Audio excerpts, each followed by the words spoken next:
मनोज जरांगेंच्या उपोषणाचा आजचा चौथा दिवस। आजपासून जरांगेंचा आणखी कडक उपोषणाचा इशारा। आजपासून पाण्याविना जरांगेंचं आंदोलन। सीएसएमटी स्थानकाकडे जाणारे सर्व मार्ग आज बंद राहणार। आझाद मैदानाबाहेरील मार्गही बंद राहणार। मराठा आंदोलनाच्या पार्श्वभूमीवर वाहतुकीत बदल। सीएसएमटी परिसरात आंदोलकांचा ठिय्या। मुंबईकरांना ऑफिससाठी वेळ आधी निघा। मध्य रेल्वेचं मुंबईकरांना आवाहन।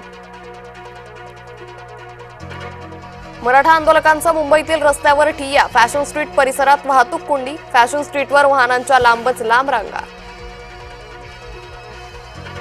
आज आरक्षण उपसमितीची बैठक होण्याची शक्यता। मुख्यमंत्री आणि विखे पाटील यांच्यात काल चर्चा। आज आंदोलनावर काही तोडगा निघणार का याकडे लक्ष। मंत्री भुजबळांनी बोलावली राज्यभरातील ओबीसी नेत्यांची बैठक। जरांगेंच्या आंदोलनासंदर्भात मुंबईत आज ओबीसी नेत्यांचं मंथन। भुजबळ जरांगे पुन्हा भिडण्याची शक्यता। मंत्री भुजबळ आणि बबनराव तायवाडेंमध्ये फोनवरून चर्चा। नागपुरात राष्ट्रीय ओबीसी महासंघाचं साखळी उपोषण।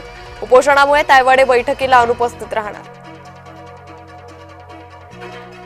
जरांगेंना भेटायला गेलेल्या सुप्रिया सुळेंच्या कारला आंदोलकांचा घेराव। शरद पवारांविरोधात जोरदार घोषणाबाजी। चीनमध्ये एससीओची बैठक। जगभरातील राष्ट्रप्रमुख एकाच मंचावर। मोदी, जिनपिंग आणि पुतीन यांची भेट। दिग्गज नेत्यांमध्ये चर्चा। लालबागच्या राजाच्या दर्शनाला मोठी गर्दी। मुखदर्शनासह चरणस्पर्श दर्शनालाही भाविकांची रीघ।